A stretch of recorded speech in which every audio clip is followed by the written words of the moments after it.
Hello everyone, that Manga Kid here to do my September 2020 manga haul. I'm going to start off with the only anime series that I picked up, which is the Tatami Galaxy, complete Blu-ray, DVD, and digital copy. I got this at a local used media store in my area for a really good price, and it's one I've had my eye on. I believe it came out in like 2010. And it's an anime that since then I've been really intrigued by but never watched. I've watched about 7 or 8 out of the 11 episodes on here so far. It's very good. I've been on the hunt for Masaki Yuasa's anime since I bought Lou Over the Wall and also really enjoyed Devilman Crybaby on Netflix. So when this popped up at the store, I grabbed it right away. Next up, a brand new and completed series, Kindred Spirits on the Roof. It is a yuri or girls' love story based on, I believe, a dating sim game. There's 2 different creators in this, or 2 different artists at least. So the first story follows these 2 characters, and then the second half, as this is like a 2-in-1, the second half follows a different couple at the same school, but it's a different artist as well. So, you know, you're looking at I like the art and the story actually of the first one a lot better. And then this is the art from the second half as well. It was okay. It wasn't fantastic. It's got some really cute color pages in the beginning. There's quite a few of them, but I mean, I only paid like $8 for this and it was brand new. So, I got it on like a super sale. It's one that I knew was just okay. I'd heard enough people say that it wasn't fantastic, but it's one I've been intrigued by for years. So for that cheap of a price, I wasn't too fussed about picking it up. Next up, I got volume 1 of Yoshino Zuikara. The Frog in the Well Does Not Know the Ocean. This is Satsuki Yoshino work, who did Barakamon and the prequel series Handa-kun.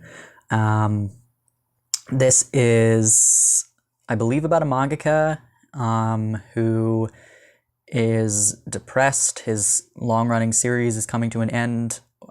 He doesn't really know what to do next.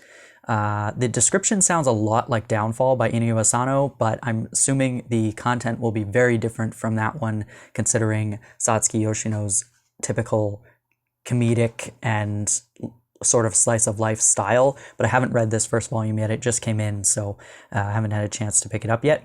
But I'm very excited about it because I've enjoyed her other works. Next up, volume 1 of Toritan, Birds of a Feather. I do have a first impressions of this on my channel. I don't know if it's up yet or it will be soon, but I really loved this. This is about this boy who can talk to birds. Man, he's like in his 20s, but he can talk to birds.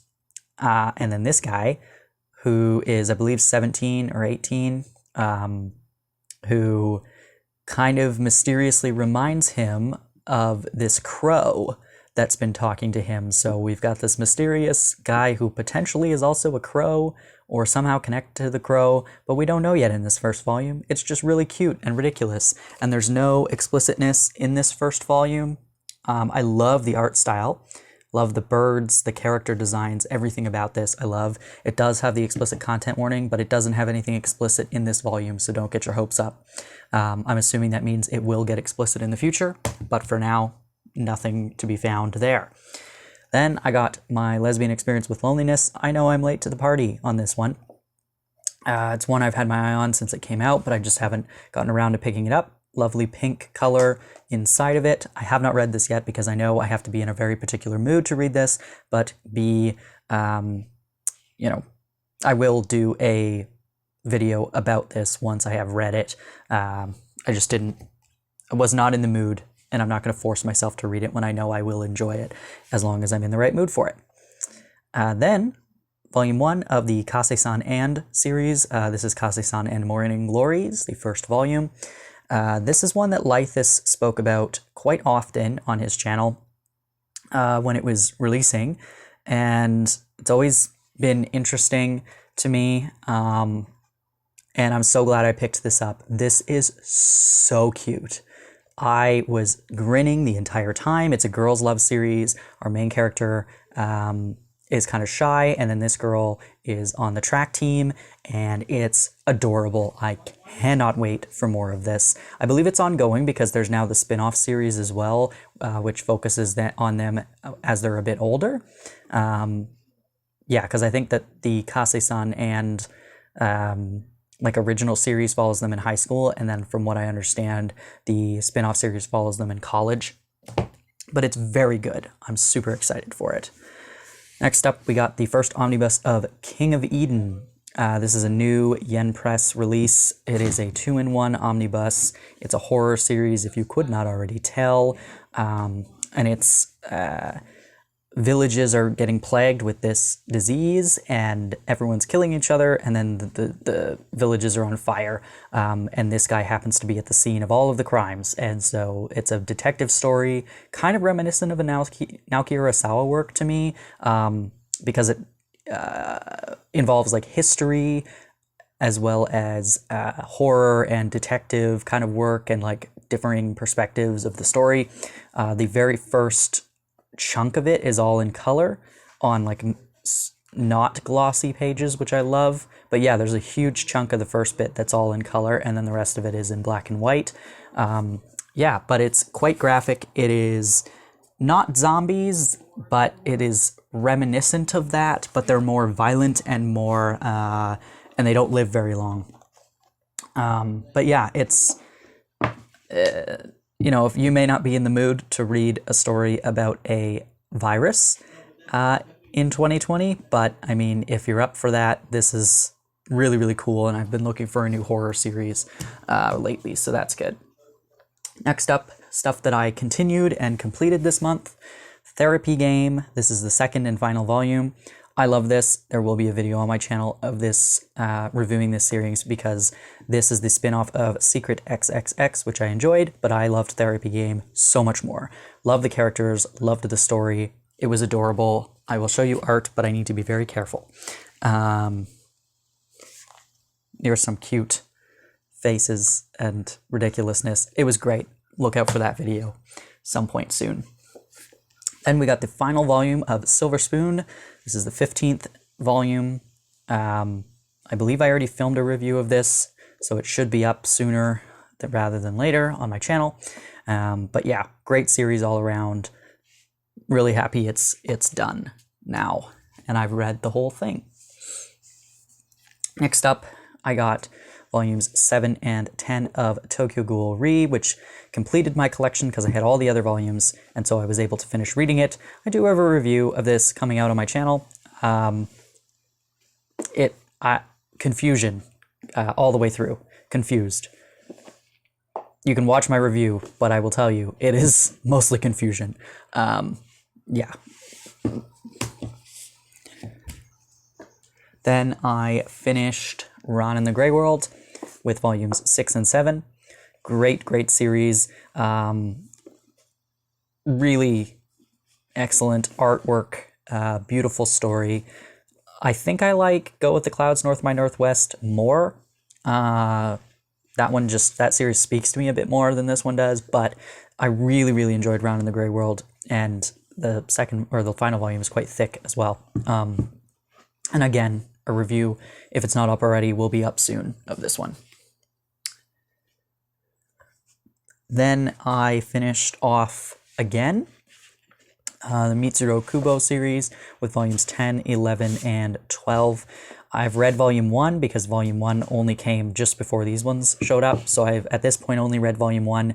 It's about a boy who falls down a flight of stairs on his final day of high school and then ends up back to his first day of high school, so he's redoing high school. And as far as I understand, there's like multiple timelines happening, so he kind of goes in and out of the past. But yeah, I don't know too much about this, except that I liked Mitsuru Kubo's other work, Moteki, a lot, and this has been one that I've been wanting to collect for years, and I finally have all of it and can read it, so I am quite excited for that. And then I got volume 4 and 7, and I'm pretty sure I also have volume 5 in this pile somewhere, but I don't know where it went, so you might see volume 5 in here too. But behind the scenes, the Bisco Hattori College Art Club series that is 7 volumes long. Full review of this will be up soon if it's not already. I quite enjoyed it.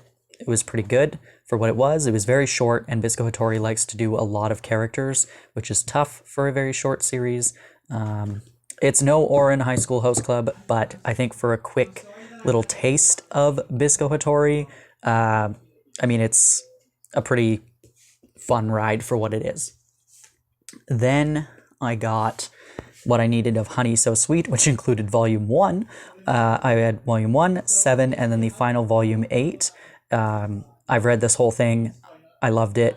And I believe, have a review coming out. Yes, I have already filmed that. It should be out soon. It was a really sweet, as the title suggests, shoujo series. I had a few issues with it, but I go deeper into that in my review. And then I got volumes 1 and 2 of Love and Focus. I already had volume 3, and I bought that like early in 2020, and so I was very happy to finally get these two so I could read the whole series. This is a boarding house romance about photography and this photography club. Main character, love triangle, short and sweet, really loved it. Cute art, cute story. I don't think I filmed my review for this yet, but I will at some point, and it'll be up on my channel eventually. Then I completed Master Keaton. I was missing the middle chunk, so there's volume 5 and 6 and 7 and 8. This is a Naoki Urasawa and very long name there that I don't think I can pronounce.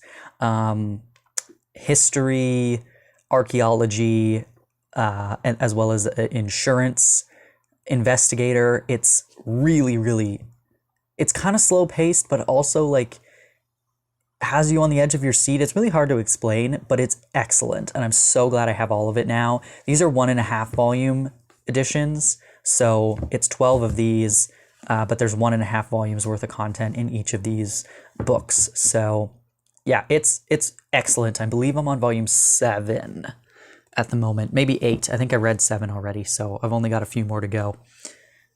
And then the stuff that I've just been continuing but did not complete yet, most of them are ongoing. Volumes 8 and 9 of Toradora. This is one that the anime is one of my favorites from back in the day. The manga, it's based on a light novel. The manga's pretty good, but it's very slow releasing. I'm not going to open this because it might have spoilers. But it's a fun romance about this tiny girl and this kind of scary looking dude. And there's lots of love triangles and lots of misunderstandings and girl fights and ridiculousness. And it was a fun ride. I've watched the anime so many times, which is now on Netflix, actually, if you want to check it out. But the manga is just more of a nostalgia trip, more than anything, really. Then we got Primitive Boyfriend Volume 2. I'm loving this. It'll be 3 volumes long, so Volume 3 should be out soon, I believe, and I'm pretty sure I pre-ordered it already. I know where this story is going, unless they take a wild loop and go in a completely different direction. I have a feeling I know how this ends, but that's not the point. The point is, it's a really fun ride about this girl who likes manly men, and so this like goddess sends her back in time to meet these her soulmate, basically, from a different time, and it's a fun read. Then we've got Girl from the Other Side, Volume 8. Ready for this one to end. I'm tired of this story. I'm not thrilled with where it's going, and I just want it to end. I will complete it to the end, but I'm just kind of ready for it to finish. Then we've got, finally, Blood on the Tracks, Volume 2, Shuzo Oshimi, about a very overprotective and kind of unnerving mother and her son. Really creepy, continuously creepy. Can't open it up because this does have a lot of spoilers in it. But if you like unsettling works and you're a fan of Oshimi's works, this is a great one.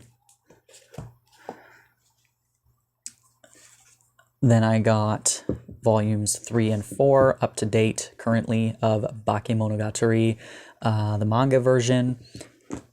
Great series. The spines are excellent with these like bright colors. This is another trip down memory lane for me. I have never read the light novels, don't care about light novels, so I won't read them, but the anime was one I enjoyed immensely back in the day, so very excited for this. I do have a first impressions of the first 2 volumes on my channel. Can't remember if it's out yet, but it will be soon if it isn't already.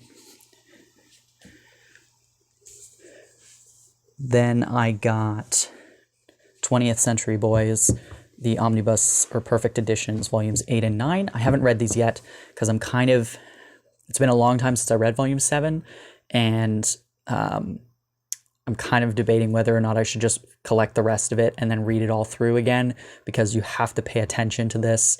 It's a very intricate story, a lot of jumping of timelines and stuff, and I was really, really enjoying it, but I'm thinking I might wait till I have the rest of it, because I don't want to miss out on the story because of forgetting certain details or whatever. Then I got Knight of the Ice, Volume 3. Haven't read this one yet. I recently read Volume 2, and I kind of have to be in the mood. This is a figure skating childhood friend romance. It's ridiculous. It's goofy. I like it, but not as much as I want to like it, I think. So I don't want to force myself to read this and not enjoy it as much as I could. Sometimes I just need to sit on things for a bit, and then I'll be really in the mood to read it, and I'll love it even more. But when I read Volume 2, I wasn't itching to read Volume 3, so I didn't want to force myself to. Then Living Room Matsunaga-san, Volume 4. This is excellent. I read these as soon as they come in. Boarding house, age gap, lovely characters, adorable character designs. I love this. It is so much fun. Laughing all the way through. The faces are funny. Their personalities are just excellent. Then I've got Blue Flag, Volume 3. Carrying on from the wicked cliffhanger of Volume 2.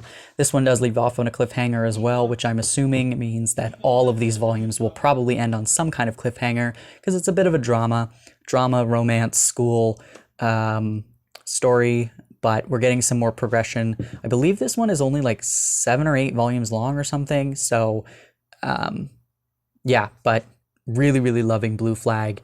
And if you want to get into romance but are a bit like you want something more, I think Blue Flag is a really good one to try out. Then we've got Sweat and Soap, Volume 3. I love Sweat and Soap much more than I thought I would, honestly. I thought it would just be a fun, kind of goofy, quirky romance, which it is, but I really, really, really enjoy it. I laugh. My heart skips a beat. They're so cute. I just really enjoy a story about people who are genuinely likable, and they're both adults. They're both similar in age. It's a workplace romance. I love this. I love it so much. Next, we've got Levius EST Volume 2. This is a fun, steampunk-esque, mechanical martial arts. Like, the art is fantastic. Not a lot of dialogue. It really is a quick read. The art is very different, and it was originally in Japan in this direction, so it's not been flipped. It reads like a Western style comic. But anyway, really, really good. Then I got Aria, the Masterpiece, Volume 5. I really love Aria. These are 2-in-1s. These are the newer Tokyo Pop editions that they're currently releasing. Really beautiful editions. They've got French flaps. They've got these really lovely, like, kind of see-through stuff at the beginning. There's color pages throughout. The art is phenomenal in this series, and I think this is one that definitely lends itself to this larger trim size.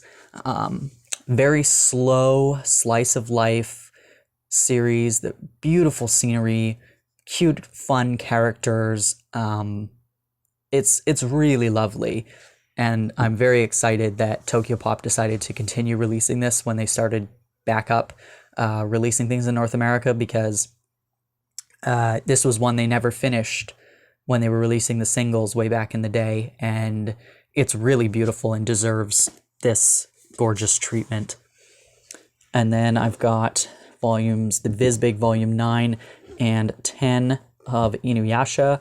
I'm just collecting these as I can. I think I have 1 through 11 now, but there's 18 in total. Inuyasha, again, super nostalgic. I've read the whole series before. I've watched the anime more times than I could count. It was one of the ones that was the most kind of influential to me in getting into manga and anime back in the day when I was a young kid, as it is for a lot of people. And yeah, really, really loving rereading it and revisiting the story. Then I've got volume 11, 23, and final volume 30, which I read now, of Kimi ni Todoke. So I've read the whole series because I read it from my library for the past like 10 years. And then now I'm just slowly collecting volumes as I can pick them up. And so, yeah, I picked up volume 30 and finally read it. It was cute. It wasn't a shocking ending. Not that anybody was expecting a shocking ending to this 30 volume shoujo series, but yeah, I enjoyed it. Very lovely characters. A Tropical Fish Yearns for Snow, Volume 4. Really cute girls' love series with a lot of aquarium stuff, cute art, adorable girls still trying to figure out what their feelings mean, if there are actually feelings or if they're just friends, they don't know. But it's a small town, quiet story that's just really cute and a good one to get into if you're interested in girls' love, because it's a very slow kind of paced one. Viz has been really doing well with picking up some of these more the boys love and girls love series that are not explicit but just really cute and sweet. They've been killing it at that, so happy for that.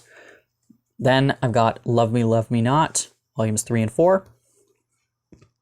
This is an Ayosaki Saka work that everyone's talking about, and I am enjoying. This one I have never read before, obviously, but I loved Strobe Edge, love Al Horror Ride, so, and I'm enjoying Love Me Not. Yeah, it's more shoujo. Then we've got volume 13 of Waiting for Spring, the basketball, not really harem. There's a few boys that like our main character, but it's not like you knew from the beginning who she was going to pick. And then there's some other side character, or other boys on the basketball team within the friend group that are, getting girlfriends or trying to. We had some progression with one of our side characters or side couples this volume, which made me so happy. Very cute. Volume 14 will be the final one, and I can't wait for it because that one I've been collecting since it started releasing years ago. And then I think the last series, Dengeki Daisy. I am picking up. I have everything now except volume 2 because it was out of stock. Dengeki Daisy I read back in the day, only about maybe like 8 or 9 volumes, and it's about this girl whose brother dies, her older brother dies, and she's told to communicate with Daisy, who's she has a cell phone and she communicates with Daisy. Now, she doesn't know who Daisy is, but you can infer that Daisy is this dude. And so she basically gets sucked into this world of this older guy who she, of course, falls in love with. And, of course, he has feelings for her, too. So it is an age gap, but also into this world of, like, hacking and computer stuff. And there's, like, some crime stuff going on, but I don't remember if they're the ones committing crimes or they're being framed for something. I honestly don't remember too much about this, except for the fact that I thought these two were adorable when I was younger and really loved it. So I already owned a bunch of random volumes And then, like I said, all I need now, this is the final volume 16, all I need now is volume 2, which of course is hard to start a series when you're missing volume 2. So cannot wait to reread what I've already read and then finish off the series because I never finished it. Yeah, that's everything I got in September. Hope you enjoyed. Thanks for watching.